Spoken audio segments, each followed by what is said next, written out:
New video, new set. Welcome back to the City of Mist YouTube channel.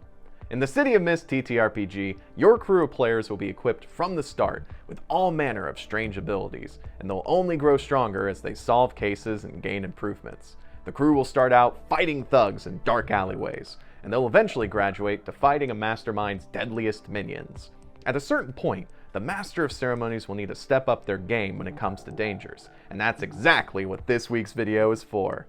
In this cinematic modern fantasy RPG, dangers can come from any number of legends and fairy tales within our world, which means they can come prepared with any ability from any known story. In today's video, we'll cover how you can use the City of Mist mechanics to create advanced dangers and keep your players on their toes. Now, if you aren't familiar with the basics of how dangers work, be sure to check out our previous video on using dangers. We also cover a lot of this and more in our Danger Construction Zone live streams for building dangers, and everything is explained in greater detail in the MC Toolkit chapter about building dangers and custom moves. Let's get started! One of the simplest ways to level up your dangers is to give them a story tag, or the ability to create story tags. In this game, story tags are elements in the scene that are important enough to be labeled and to affect the gameplay, normally through a +1 bonus or -1 penalty, depending on the narrative. For example, if a danger has the story tag shield, then players will normally take a -1 penalty to physically hurt that danger. Story tags on dangers accomplish two things. The first is the numbers advantage I just described. A single point swing in either direction is big in City of Mist, especially since most player rolls, in my experience, are made with either a +1 or +2 bonus. Knocking that +1 to a flat roll could be the difference between success and failure.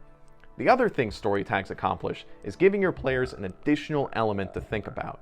When the MC points out a danger has a shield or sword story tag, savvy players will start to think about how they can get rid of those story tags or even use them to their advantage. Suddenly the scene isn't just a slugfest with players trying to hurt the danger as hard as they can. Now the players have to communicate and figure out ways one player can change the game on those story tags while setting up another player to hit with all they've got. Dangers can start the scene with story tags, but they can also have the ability to create story tags mid-scene, usually as a hard move. This can shift how a conflict is going dramatically. For example, you can give a danger the Nature Spirit or God power set from the MC Toolkit, which comes with the ability to alter the weather with a story tag. Not only can this completely change the battlefield with one tag, but it can also be doubly effective toward elemental heroes like Salamander from the Character Folio pack, or Talaluk from the City of Mist starter box. On a similar spectrum to giving dangers story tags is giving them statuses. Statuses work like story tags in giving bonuses and penalties on rolls, but can come in tiers greater than 1 and are better for certain attributes and conditions. The difference is that statuses don't stack. Only the best and worst statuses are applied to every roll, while story tags do stack. Similarly, statuses can point out elements of a danger that are important for your players to know. For example, let's say your crew is coming up against a group of cultists. To represent how deep in the Kool-Aid they are, you can give the cultists a status of Zealous 3 whenever a PC tries to persuade them. This makes talking to the cultists incredibly difficult and tells your players through the game's mechanics that these cultists are not in the best headspace. If you want to see an in-game example of story tags and statuses being used, be sure to check out our City of Mist in Action video for the move Change the Game. Our next mechanic is adding intrusions to your danger. With the way soft and hard moves work in City of Mist, an MC can't activate a danger's ability unless a player ignores a warning or fails a roll. Intrusions allow for a danger's ability to activate at any time, especially when it's dramatically appropriate. Every custom move that triggers even when a PC has the spotlight is an intrusion. Intrusions are great if you're running an ambush danger, because then they can jump into the scene already swinging before your crew even knows what's going on.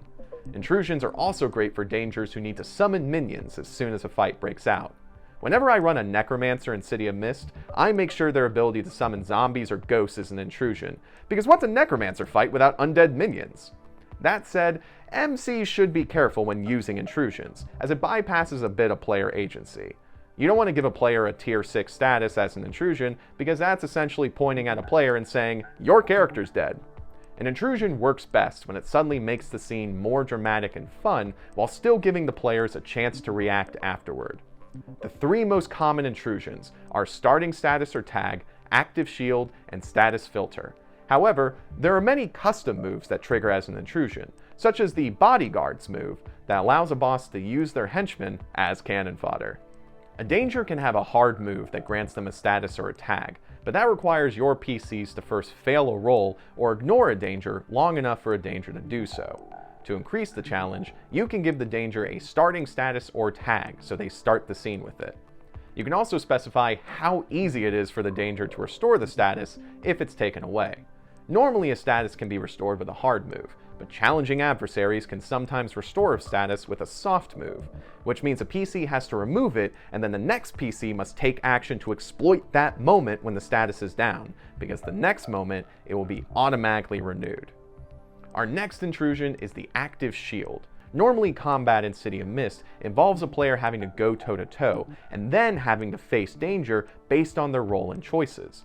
Active shield custom moves work great if you want to give a danger a first strike ability or a damaging shield ability.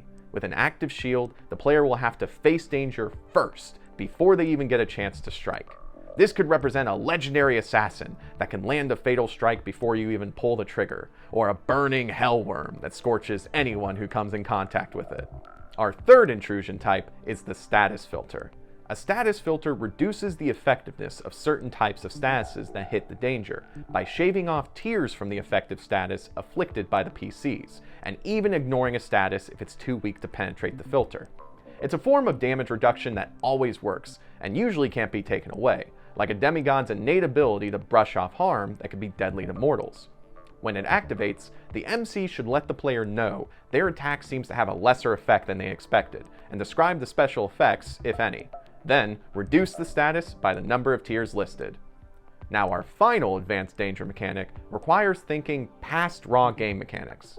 It's easy to get tunnel vision and just think about the numbers and action economy of a danger, but never forget that City of Mist is a cinematic TTRPG. Who and what your danger is in the narrative can be just as important, if not more so, than its numerical bonuses and penalties. To use a danger's persona effectively, it's best to think about how they bounce off the PCs. If one of your characters is a cop like Detective Enkidu, then the scene where they deal with petty crooks is going to be remarkably different than the scene where they're dealing with corrupt beat cops, even if their danger profiles are similar in terms of power. The narrative consequences are different, which means the PCs have to think in different ways to solve the conflict.